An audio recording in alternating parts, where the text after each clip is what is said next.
Hi, everyone. This is Justin Olbrantz, And this is Don Schaefer. and you are listening to the Wise and the Wandering podcast. For those who know the way, and for those who are led astray. And if you feel like you fall into either of those categories, then you're in the right place. So let's dive in. Okay. So, Don, what are we going to talk about today? Well, what we got listed today, Justin, is forgiveness brings focus. Forgiveness brings focus. Yes. That sounds pretty good. So, basically, to break this down, the way that we got to this title is, I think I talked about this last week, but we're going to do it. This is a 3-part series on forgiveness. So we're going to have the forgiveness that brought the freedom, forgiveness that brings the focus, and the forgiveness that brings the fruit. That's right. Yeah, that's been a common theme that I've talked about in the podcast about what brings fruit in your life. That's right. Are you bearing good fruit? Yeah. Are you bearing bad fruit? Yeah. So part of bearing good fruit is having forgiveness. That's the first step. Yeah. So I guess focus, that's the topic. We're going to talk about focus today. Focus is something that is very hard to have in today's culture. Mm-hmm. It's something that we went through a episode about letting go of distractions, and that I don't think 50 minutes was even long enough to talk about the ways that we are distracted in this world. There's so many different things that we're distracted by. You start to see even now, having a child, being a parent, the amount of ADHD and cases that are diagnosed into people, it just seems like it's going higher and higher. And people are just, there's this neurodivergent, and there's these things that, these labels, I guess, that are all created around not being able to focus on things. That's right. And I guess, how important do you think focus is in someone's life? Well, for me, I think it's very important. And I know last week we talked about, forgiveness brings freedom. Yeah. And we talked about being in a position where not only can we ask God for forgiveness, but we can forgive ourselves, which Justin brought up so nicely, and forgive others who have come against us, because what we do is we get ourselves in a place where God can show up. And a lot of times, we're dealing with focus, you need God to show up, to be able to show you things. And we're going to be talking about where Jesus talks about being the light of the world, how the world's in darkness and such. But there was a story, Justin, that I didn't tell last week. Okay. So I'd like to tell it if I could. Go ahead. It was about a community that, this is a long time ago, but they had a number of guys that were in the community that were in jail. They're in their prison.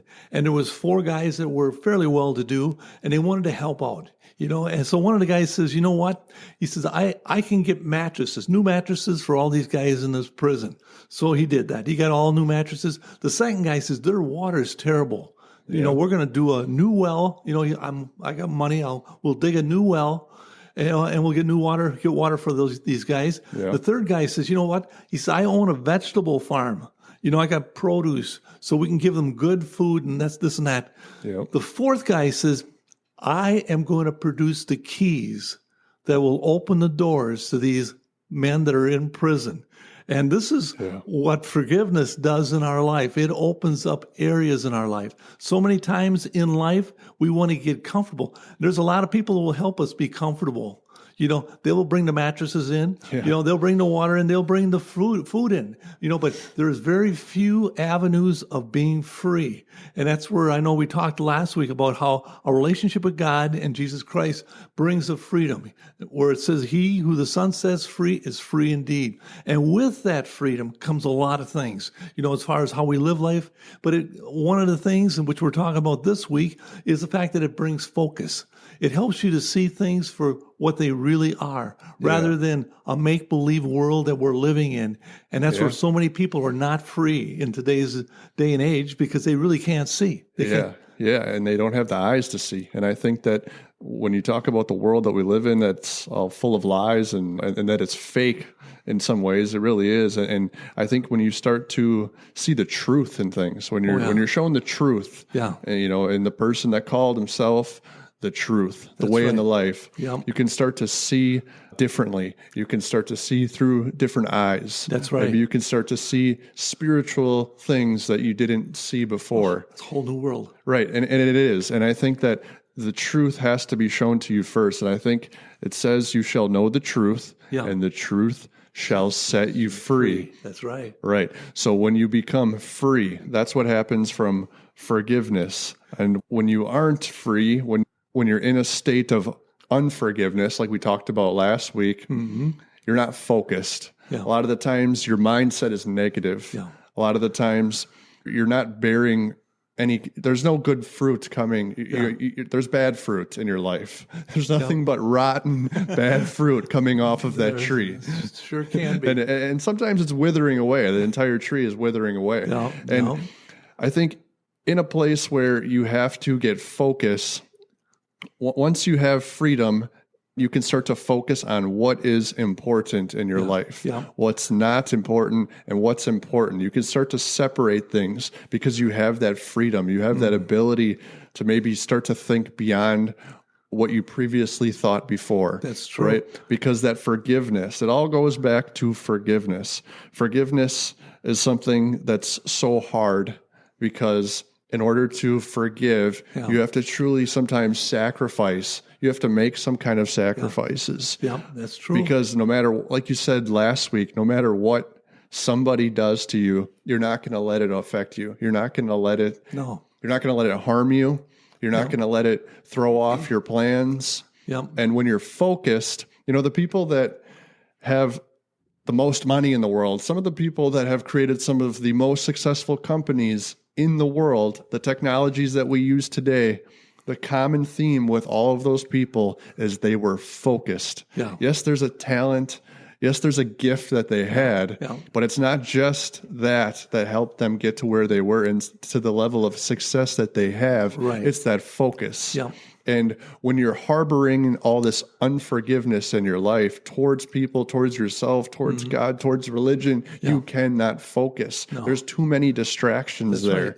Right. So we get to a base level of I am free. I no longer have to let this against me. I no longer have to let this affect me. I'm going to move into freedom. And freedom isn't just this, okay, all of a sudden I forgave and now my world is just amazing and I'm happy all the time. Yeah. I don't think that's freedom. No. Freedom was getting out of that bondage. Freedom was getting out of that mental slavery, those those mental gymnastics that you're going through in your mind. Freedom is getting out of that spiritual warfare that might have been taking place in your life. Yeah. So now you have freedom, and now with that freedom, you have the ability to focus on things. You have the ability to be disciplined in your life, right? And I guess, what should you focus on? Okay. Well, I'm going to just back up a little bit here. Sure. As far as what you're going to be focused on, I just want to talk a little bit about the fact that in my personal life, the hour I first believed, the hour that someone explained this process we're talking about, and I believed it. I believed that God was real, and I realized that that I wasn't so good, and I needed to talk to him about it, and I did, and then what happens is you start to see things totally different, and so this process of focusing, Jesus is a light, and he takes us out of darkness. And I know the Bible talks about how dark is. Dark is dark enough that you can almost touch it. It's thick, and so you look at the situation where people who have no understanding of who Jesus is, who God is, and their purpose in life, they're living in a world of darkness, and that's where anything can be told to them. They can be directed in any way because they don't see it. They don't see it any different. But once God becomes a part of our life, once we can learn how to ask for forgiveness and be able to forgive those around us, God gives us a different light. We see things differently. And our whole world right now, a lot of the troubles and struggles right now, people just do not see it. They're walking in darkness. Because I know there was a period of time, they called it the Dark Ages. And people are into history. It was called the Dark Ages. It was a period of time where the written word wasn't there for people. And, people didn't have the word of God. It was the Dark Ages. And we came out of that. We came out of that probably into the 1200s, 1400s. 1400s, we started printing the word of God where people could have Bibles in their hands and stuff. We came out of the Dark Ages, and all of a sudden mankind bloomed, and then people wanted freedom. They seen things. They wanted to live life in a different way. Mm-hmm. They wanted freedom. So they come to America, and we allowed the blessings of God and the light that he shined upon people's lives. They had focus of what they wanted to become. Our framers put together a government, everything in order, that we would not only bless ourselves, that we'd be able to raise our children properly, that we could bless the world, and that's where if we allow darkness to come in, all of a sudden the light is turned off and you can't see nothing that's in front of you. And a lot of times you see people that are walking in this where they have no focus in life. Mm-hmm. Yeah, people that are they look like they're defeated. They look like their spirit is low. They look like they're starving for something. They're starving for something because when you don't have the truth, sometimes you are starving for the truth. Yeah. People are looking in all different places for the truth. They're looking, I think, everywhere because, as we say, we live in a world full of lies, I think, and because we're constantly being distracted by lies, we cannot focus on, what's true. Our focus is all over the place. Yeah. There is no focus there because we're constantly just being distracted. This is true. And I guess back to my question, right? Because we have all of these lies that we can believe. We have all of these things that are told to us as the truth, masquerading as the truth that are not the truth. Mm-hmm. And we can choose to believe that. Yeah. Or we can understand that when we believe in something that's greater than us, that's already in us, Jesus, that's the same yesterday, today, and forever. Right. Nothing changes. There's something there that's always been the same and does not change versus the world that's constantly changing, constantly throwing different trends your way, different things that are considered cool are different, 2 years from now or a year from now. It's not cool anymore. There's just this world of, I would just call it, it's fake. It's fake. Everything is just constantly changing, but yet there's something that does not change. There's something that's always been the same. Solid. And when you can find that, I think but that's going back to the 3 points that we made last week, which was kind of forgiving yourself, forgiving other people, forgiving God, or forgiving maybe religious people that were involved in creating unforgiveness in you. Yeah. And it's when you do that you can get to a higher level of freedom because you can grow that relationship with God. You can't, when there's unforgiveness between you and God, there's no relationship. Jesus did not, in my opinion, Jesus didn't die so we could have a religion, so we could create a religion. Jesus died so we could have a relationship with him. That is right. That's why he died. Yeah. So when we can focus on that and we can focus on putting Jesus, in his rightful spot in our life, we're just focused on having that relationship with God. Our focus is going to be heightened. We are going to live in a different level of understanding and discernment because we have him as a partner. We no longer have him. There's no longer a barrier between us. There's no longer a distance between us. Yeah. There's no longer something that's blocking that because that unforgiveness was blocking that, Yeah. So once you've forgiven and once you have that level of freedom, now you have that heightened level of focus. And I guess so back to that. So what things should you focus on now that you have this new awareness, this new understanding of these things? Well, I'm glad you asked, Justin. No, in Colossians, it says, set your mind on things that are above, not on things that are on the earth. Okay. And that's where I think a lot of times the problem with mankind is, you look at where are you going to spend the majority of your We set time? all of our focus on things that are in the earth. In the earth, but where are we going to spend most of our time? Is it going to be here on earth, or is it going to be here in heaven someday? Is it going to be in the next world or this world? And we lose our focus when we focus on the things of this world. We look at our retirement plans. We look at our vacations. We look at sometimes our houses. The Bible says that we seek the kingdom first, and there are other things that are going to be added. God and his righteousness and the other things are added to you. Our focus in this world should be focused on the kingdom. We should be focused on where we're going. We should be focused on what God wants of me right here, but this is just temporary. I'm just passing through. Everybody does.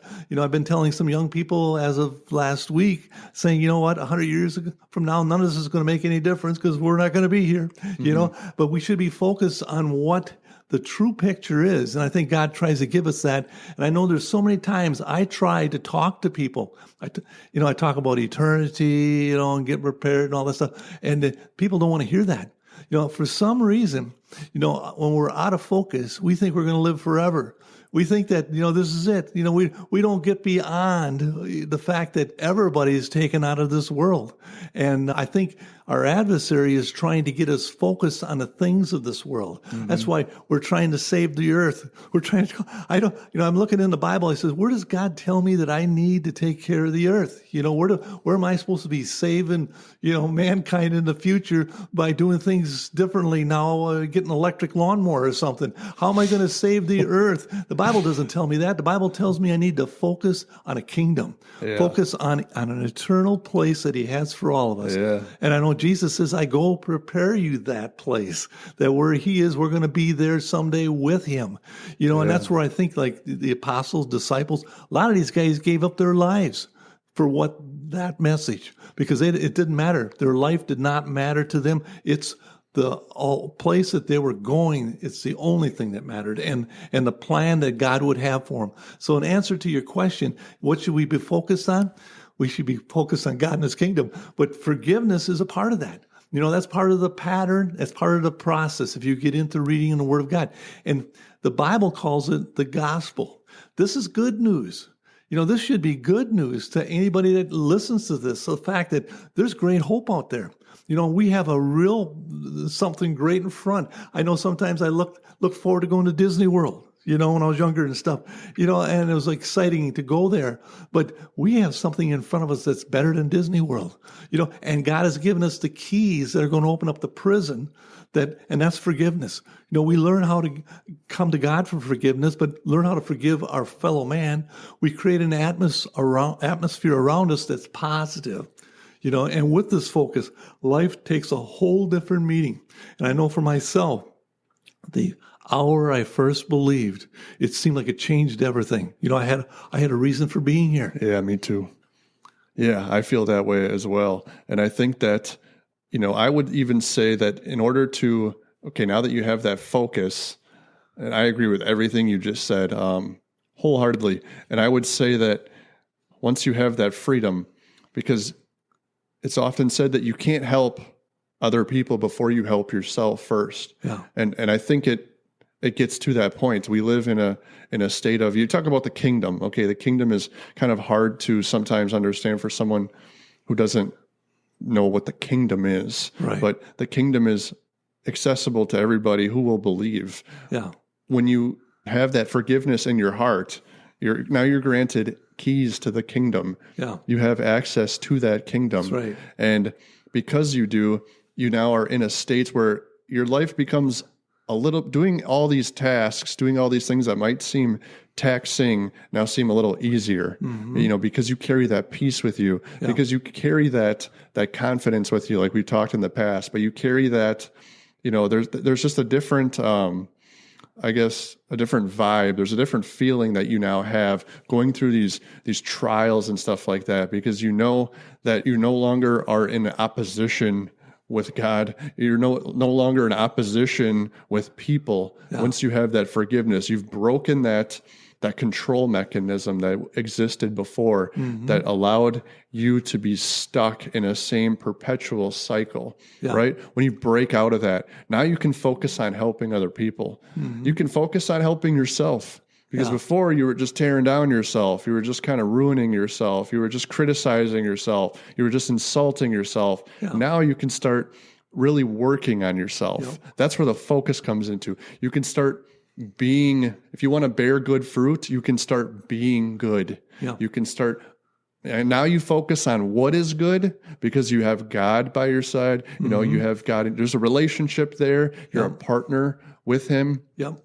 And you've invited him into your life, but now you can start to be good and you can start to do good. So there's different ways that by doing that, by doing good, by understanding what is good, you can start bearing good fruit. That's true. And when people see you bearing good fruit, they want, unlike that nasty, rotten fruit, they want the fruit. They want to know what you did to get to that point. It starts to rub off on them. Just like the bad fruits rub off and they start really rubbing off on people, the good fruits do the same thing.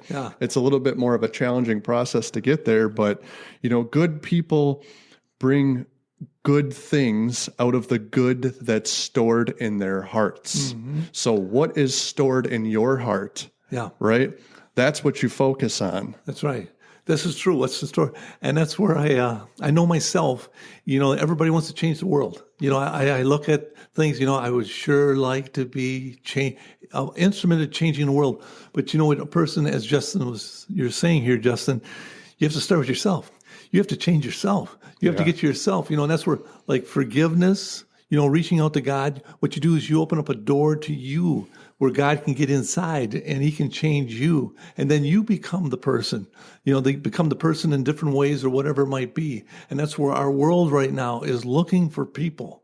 They're looking for answers. They're looking for something that makes sense. They're looking for someone who can see, you know, someone who has vision, you know, because I know I've talked, you know, talked about the Bible with people, and they get this idea, you know, they talk about evolution and this and that, you know, they're arguing with me a little bit, but I said, I'm not going to argue with you. I told them, I said, these things are spiritually discerned. I mean, it isn't until God opens up your eyes that you see it. And that's where there's so much between good and evil that you're talking about there, Justin. It's the difference of being able to see and not see.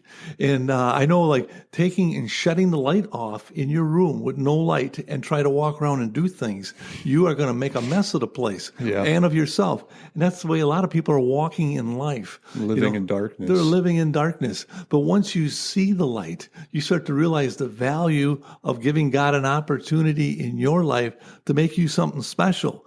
And what God does then is he starts to unclutter you because, you know, a lot of times we live in a fog. You know, one time I was in a situation where there was a forest fire and there was a fog. This is down in Florida. And I went out at nighttime. I was coming back and it was so thick that I couldn't see 2 feet in front of me. Oh, wow. I seen a light up in the air, and I got out of my vehicle, parked it, and I looked at this light, and I seen a light pole by it. And then I seen something coming down the road, and I heard it was huge. So I got scared because I was on the road. I took my vehicle, and I pulled it off the road by that light poles so I wouldn't hit the light pole. And I got out of the vehicle, and here there was some firemen backing up a fire truck down the road. They would have ran right over me because they would have never seen me. And somebody got killed on the interstate there. But that's how thick that was. But this is the way a lot of people live their life. They live their life. They have no idea what's in front of them. They have no idea where they are going. You know, I mean, there could be the freight train coming right at you. You don't know that because you can't see. And that's where the beauty of being spiritually discerned, you start to see the Word of God. You start to see the value in a lot of things that other people say is stupid. And you start to realize that, hey, you know, life can be beautiful. And like you were saying, you know, as far as the fruits are concerned, you start seeing smiles on faces. I myself, when I see people treating me good and kind and all this smiles on faces, I say, I think these people got it. I think these people can see a little bit. But if you see the reverse of it, these people here are grouchy, grumpy, you know, they're walking down, and you can tell sometimes with their walk, they're walking like, man, you know, they have no place to go. And it's sad. It's sad. Yeah, that's the fruits that are hanging off that tree that you see. You Yeah. know, the fruits that people bear, and you can start to see that. That's all external. And I think that with having focus, though, there is something that I've noticed with believers, and that's something that I've noticed when people also come into the things of God, but when they start to even read the Word, there is like a hunger there. There's a hunger to want to know more, because once you're fed lies all the time, and you're living in a world that's a lot of it is just lies, and that's a different way of saying things are fake or whatnot. But when you're living in a world full of lies, you always feel like you're satisfied because you always feel like you're given enough. And that's where I think people that have focus are different, because they are hungry. There's hunger that comes for the Spirit.